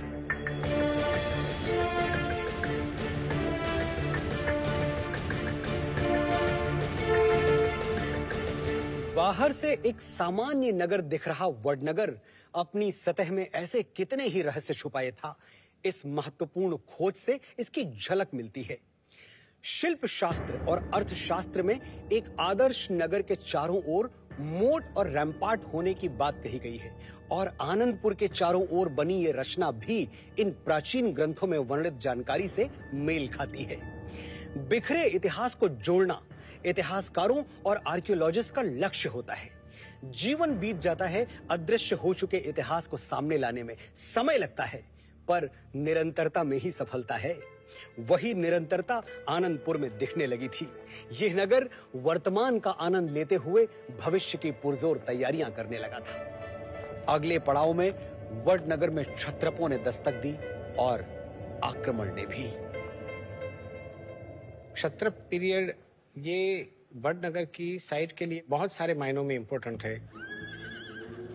जो रूलिंग डायनेस्टी है वो कार्दमक क्षत्रपों की है और ये जो क्षत्रप थे वो हमारे यहाँ ईरान से आए थे। तो जो प्रांत है वो प्रांत का जो अधिष्ठाता है या जो गवर्नर है उसको क्षत्रप कहा जाता था। डायरेक्ट ऐसा कोई किंग का नाम नहीं मिला कि जो बड़नगर में राज कर रहा हो। बड़नगर एक ऑटोनोमस जो है ना अथॉरिटी जैसी है। It is actually administered by the people of the Badnagar. Bricks पहले भी बन रही थी और उसका कॉमर्शियल प्रोडक्शन मुझे लगता है अब शुरू हुआ। और एक बात आगे आई है कि ब्रिक बिल्ड फोर्टिफिकेशन का रैम्पर्ट के ऊपर निर्माण किया गया है। उत्तर दिशा छोड़ के बाकी तीनों दिशाओं में आज से 2000 साल पहले इसका निर्माण शुरू हुआ है। उत्तरी भाग जो शर्मिष्ठा के पैरेलल बसा हुआ है कंप्लीटली एक्सपोज था, यानी शर्मिष्ठा ही उनके लिए एक सुरक्षा रचना थी। पर तीसरी सदी में उसमें बदलाव आया है। हमें कैटापल्ट बॉल मिले हैं पीरियड 3 से। दैट शोज यहाँ कोई आक्रमण हुआ है।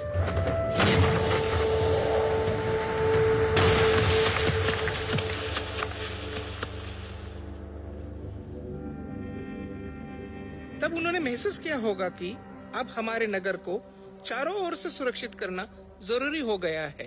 शर्मिष्ठा के दक्षिण भाग में भी सुरक्षा व्यवस्था का निर्माण किया गया।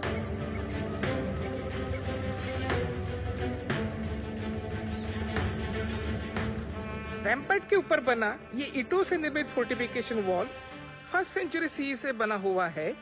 1st सेंचुरी सीई से लेकर तकरीबन 17-18 सेंचुरी तक इसमें बहुत सारे एडिशंस, अल्टरेशंस, मॉडिफिकेशंस हुए हैं। जब से बना उसमें ओरिजिनल ये स्क्वायर थे और उसमें एक टेपर होती थी जो यहाँ पर आप देख रहे हैं। ये पूरी टेपर है इसमें, तो टॉप में जाके जो है राउंड हो जाता है। ये अलग अलग पीरियड का जो वास्तु शास्त्र है उसके हिसाब से बनाए जाते हैं। लगभग 2200 सालों का खुदाई में मिला फोर्टिफिकेशन वॉल भारत में दिख रहे एविडेंसेस के बेसिस पर सबसे पुरानों में से एक माना जा सकता है।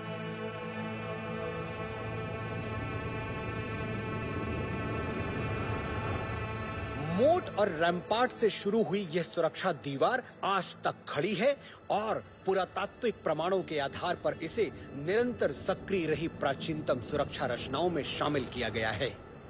इस सुरक्षा दीवार ने कई सदियां देखी हैं जो हमें इस नगर की निरंतरता की कहानियां कहती हैं। जनहित में लिए गए निर्णय की चर्चा सदियों बाद भी होती है।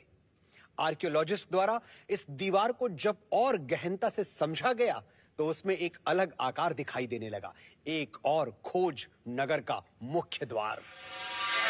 तो ब्रिक केसिंग वाला जो एरिया है उसी के आसपास शहर के प्रवेश हेतु पूर्व दिशा से एक प्रवेश द्वार बना हुआ था जो नीचे तक ये जा रहा है। एंड इसी तरह का दूसरा भाग हम लोग इस दिशा में देख रहे हैं। इस गेट के आकार को देखकर लगता है कि इसका निर्माण हाथी घोड़े के प्रवेश को ध्यान में रखकर किया गया होगा। प्रवेश द्वार का लोकेशन और इसी बाहर हम लोग एक जो मंदिर का लोकेशन देखते हैं सिकोत्र माता का, जिसका संबंध वडनगर के समुद्री व्यापार से जोड़कर देखा जाता है। सिकोत्र ऐसा शब्द मिलता है जिसका संबंध है सोकोट्रा टापू से। ओमान की खाड़ी है, वहाँ पे एक आइलैंड बना हुआ है, उसे सोकोत्रा आइलैंड कहा जाता है। ये एक इम्पोर्टेंट स्टेशन था जहाँ वडनगर से आए व्यापारी भी रुकते थे। बहुत सारे इंस्क्रिप्शंस मिलते हैं वो ब्राह्मी लिपि में है, गुजराती लिपि में भी इंस्क्रिप्शन हमें मिले हैं। ये जो शिकोत्री माता है उसका दूसरा नाम जो है वो है वहाणवटी माता, शिपिंग की वो गॉडेस है। जो लोग समुद्री यात्रा करते थे और अपनी सुरक्षा के लिए वे जिस देवी को मानते थे, उनके मंदिर हमें वडनगर के अलावा गुजरात के सी कोस्टल एरियाज में भी मिलते हैं।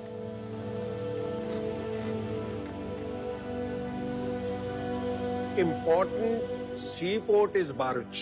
From here we have solid proof showing that the Gujarati merchants and religious people who traveled with them, they were traveling to different parts of the world. यहाँ सवाल ये उठता है कि सिकोतर माता से सोकोत्रा आइलैंड का नाम चलन में आया या फिर इसके विपरीत।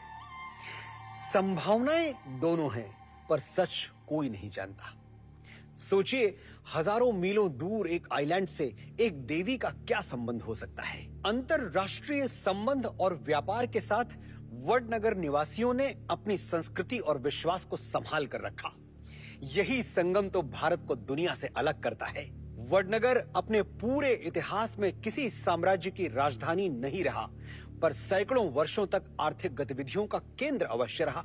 एक्सपर्ट्स द्वारा जब आनंदपुर की समृद्धि और प्रसिद्धि के कारणों का पता लगाया गया, तो पता चला कि लोगों द्वारा वडनगर की भूमि पर बसने का चुनाव करना एक व्यापारिक रणनीति यानी बिजनेस स्ट्रेटजी थी। गुजराती और व्यापार ये आज की नहीं, कल की कहानी है। दो रूट जो है क्रॉस कर रहे हैं वडनगर में। यहाँ बंदरगाह होंगे, वहां से लेकर के नॉर्थ इंडिया तक माउंट आबू का कॉरिडोर है जो। दूसरा जो है दक्कन से लेकर के अजंता, एलोरा से बाग, इब्न मोरी, बड़नगर, कच्छ में लखपत है, फिर वहां से सिंध के आगे फिर मीरपुर खास और आखिर सीधा स्वाद वैली तक। तो ये रूट सिल्क रूट से मिलता होगा। इसी के कारण उसको थल पट्टन भी कहते हैं बड़नगर को। डेवलप हो रहा है एक कॉमर्स का centre, trade and commerce. North में जहाँ पर ये तोरण वाला इलाका है, वहाँ लगता है बस्ती बस रही है। करेंटली जिस एरिया को हम लोग कीर्ति तोरण एरिया बोलते हैं, बहुत ही फ्लरिशिंग एरिया था, मार्केट ग्रो कर चुका था। इसमें सेग्रीगेशन हो रहा है, ड्राफ्ट स्पेशलाइजेशन हो रहा है। एकदम सिंपल इकोनॉमी थी, एग्रीकल्चर और डोमेस्टिकेशन ऑफ एनिमल्स के आधारित। उसमें से एक क्राफ्ट बेस्ड एक सिटी के रूप में उसका निर्माण धीरे धीरे होने लगता है। 2006 में वडनगर में उत्खनन की शुरुआत बौद्ध समुदाय से जुड़े अवशेषों की खोज के लिए हुई थी, पर मिल रहे आर्टिफैक्ट से जब इतिहास के तार जुड़ते गए तो इस खोज के मायने भी बदलते गए। वर्षों से रहस्य रही अब जिस खोज की ओर हम बढ़ रहे हैं, यदि वो नहीं होती तो शायद वडनगर का सदियों पुराना इतिहास हमारे सामने नहीं आ पाता। नगर के भीतर हुए इस उत्खनन से जो साक्ष्य सामने आए, वो 1300 वर्षों पहले लिखे गए शब्दों का चित्रण थे। अतिथि देवो भव। Somewhere around the time of the Mahaparinirvana of the Buddha, the news and ideas of Buddhism may have reached here. Real study of religion, like Buddhism, can only be done by looking at the archaeological evidence. पहला हमारा एक objective था कि बड़नगर में जो है कि Buddha monastery ढूंढी जाए। फिर हमें लगा बाहर से पहले हम अंदर देखते हैं, तो लकीली घासकोल जो एरिया है वो गवर्नमेंट का था। फिर उसको साफ सफाई की और वहाँ के लोगों को भी आश्चर्य हुआ कि ये कहाँ से आ गए कचरा साफ करने वाले। शुरू में हमें मतलब वहाँ से एक गणपति बापा का एक छोटा सा मूर्ति मिली है। एक शुभ मुहूर्त ऐसा हो गया, ऊपर से 2-3 मीटर तक तो केवल डिस्टर्बेंस था। 2 मीटर नीचे जा करके एक्चुअल जो प्लान में जो दीवारें थी वो दीवारें मिलना शुरू हो गई। तो लकीली हमें वहाँ बुद्ध का एक छोटा सा जो है एक प्लेट है और उसमें एक सीन है, एक मंकी जो है। कहते हैं कि ये घटना बुद्ध के निर्वाण से पहले वैशाली में घटी थी और उसने हमारा पूरा फॉर्म कर दिया कि ये मोनेस्ट्री बहुत दी है, मतलब उसके अलावा कुछ हो नहीं सकती है।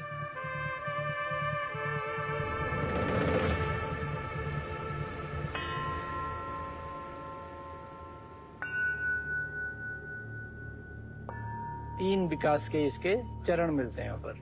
पहली मोनेस्ट्री है, उसमें 9 सेल है, बीच में एक छोटा सा ओपन कोर्टयार्ड है और उसके चारों तरफ ये सेल्स हैं, तो ऐसे 9 सेल्स है। और साउथ की तरफ इनका मंदिर था, उसके आगे उत्तर में जो है ना दोनों तरफ स्तूप है। इसका ये सेंट्रल डिजाइन देखे हैं, बीच में एक स्वस्तिक आकार बनता है। It is built in the swastika shape for easy access of different parts of the monastery. Stupa is a funerary mound and Vihar is a sort of Buddhist temple.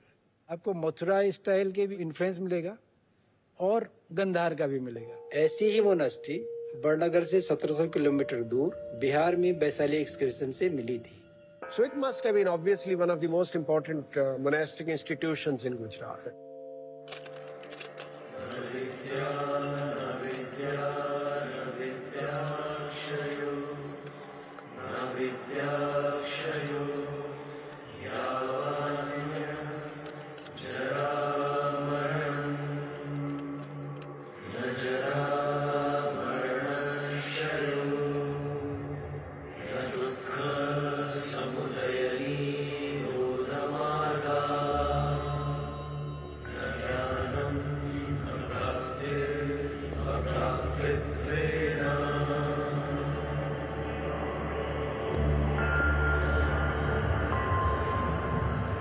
प्रश्न ये था कि ये मोनेस्ट्री शहर के अंदर क्यों है, क्योंकि किले के अंदर जनरली होती नहीं है मोनेस्ट्री। हमने जितने भी मोनेस्ट्री देखी है, एक तो आइसोलेशन में है या जंगलों में पहाड़ों में है या पानी के किनारे। बौद्ध मूर्ति मिली थी, इस मोनेस्ट्री के ठीक साउथ में मिली थी। उस पर लिखे इंस्क्रिप्शन के ट्रांसलेशन में हमें लगा कि कुछ मिसिंग है। उसका जवाब मिला हमें जो है 2016 में।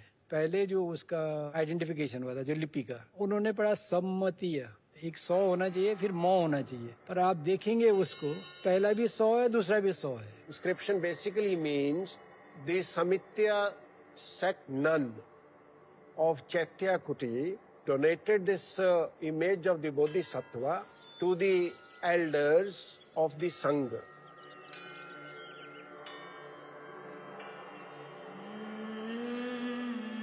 Purity and safety of the nuns may have become an issue, and as a result, the monastery is built within the fortification walls of the city.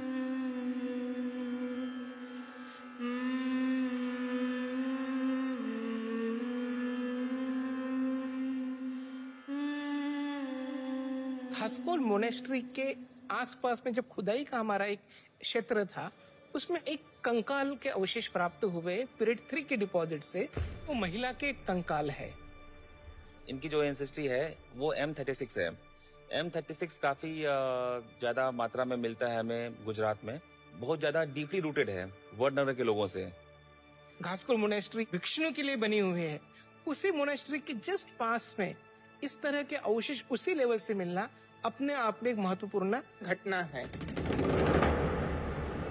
एक अक्षर के बदलने से पूरा अर्थ बदल गया और मोनेस्ट्री के पास मिले महिला के कंकाल ने पूरी गुत्थी ही सुलझा दी। विज्ञान जितना जटिल है, इतिहास उतना ही कुटिल।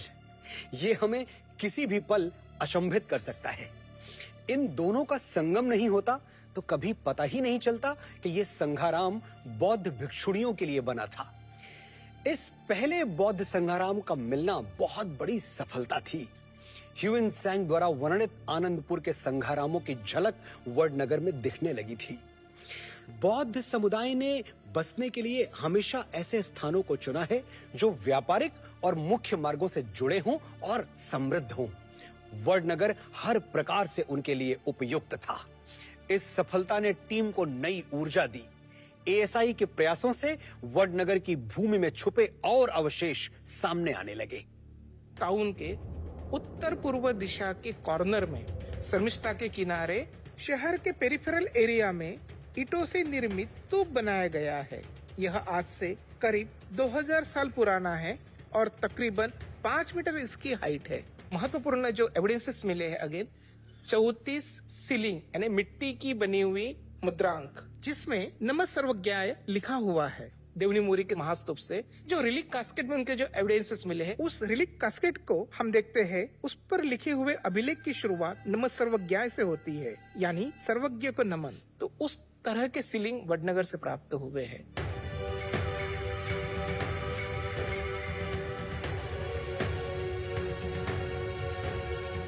शहर के बाहर भी बुद्धिज्म से रिलेटेड एक्टिविटी का निर्माण होना शुरू हुआ है। अंबाजी कोठा लेक से मिले हुए एलिप्टिकल स्ट्रक्चर, कैप्सूल नुमा एक स्ट्रक्चर है, प्रदक्षिणा पथ जिसमें बना है, एंड उत्तरी दिशा से आने के लिए एक प्रवेश द्वार बना हुआ है। हम प्रदक्षिणा पथ पर चल रहे हैं। ये जो इनर एलिप्टिकल स्ट्रक्चर है, इसे हम डिफरेंट स्टेजेस में देखते हैं, lower one, middle one, upper one. इसकी बनावट और सराउंडिंग स्ट्रक्चर को देखते हुए लगता है कि यहाँ एक बड़ा विहार रहा होगा। इस एलिप्टिकल स्ट्रक्चर के साथ 2 डिफरेंट लेवल्स पे हमें स्तूप के एविडेंसेस मिले हैं। ये एक circular structure, square structure with enclosure wall, जिसमें स्क्वायर प्लेटफॉर्म बनाया गया है, जहाँ पे कभी कुछ महत्वपूर्ण अवशेष रखे गए हैं। बुद्धिज्म फर्मली रूट हो चुका है वडनगर के भीतर पेरिफेरल एरिया में एंड बाहर वाटर बॉडीज के नजदीक।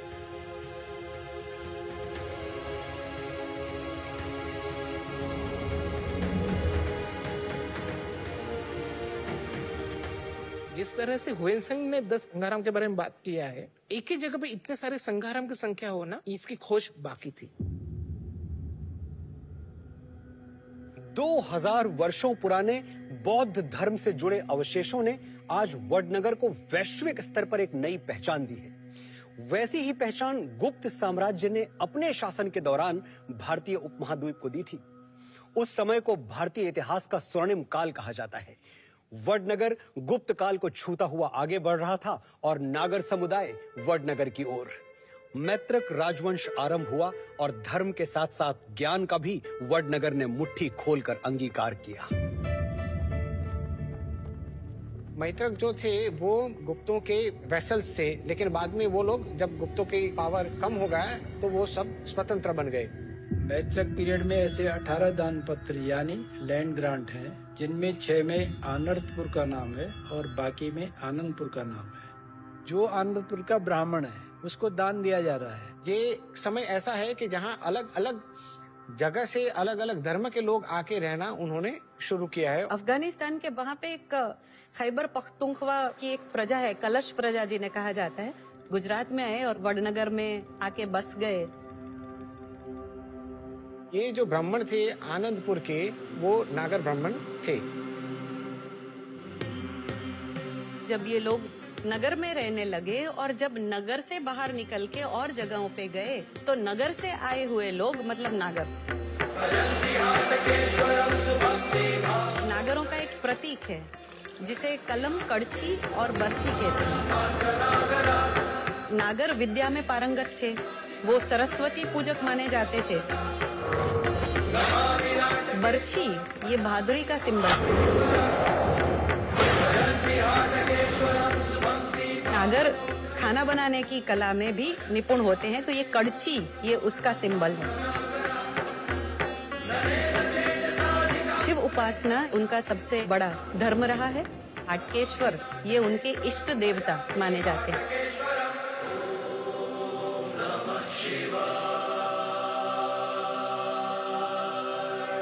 भारत जैसा विश्व में कोई देश नहीं जिसके हृदय में एक साथ इतनी संस्कृतियां समान रूप से वास करती हों। ऐसा कहा जाता है कि ऋषभदेव भगवान ने कई बार वडनगर से पालीताना की यात्रा की है। उस समय के साहित्य और ग्रंथ देखिए, वे बार बार इशारा कर रहे हैं कि ये कठिन समय आ चुका है। Sindh and Gujarat are invaded by Muhammad bin Qasim in 711. Places like Vadnagar must have faced the attack immediately. This is a time period when Huensung visited India. He writes there is de-urbanization phase. Collapsing of the cities, towns were not being maintained. एक earthquake का event 9वीं 10वीं शताब्दी के आसपास हुआ था। हिमालय जैसा ऊंचा किला था, पाताल तक उसकी जड़ें जा रही थी और आज वो खंडर में बदल चुका है। सुजात खान ने मोहम्मद मुबारिस बाबी को हाटकेश्वर मंदिर तोड़ने के लिए भेजा था। इतनी सारे जो वुडन स्ट्रक्चर्स जलने के बाद जो ऐश आया था, उसके ऊपर वडनगर फिर से फिनिक्स की तरह राइज हुआ है। वडनगर में अब भी ऐसे कितने रहस्य छुपे हैं जिन्हें इतनी व्यस्त बस्ती में ढूंढ पाना नामुमकिन है, पर ये भूमि अपने इतिहास से कभी भी अचंभित कर सकती है।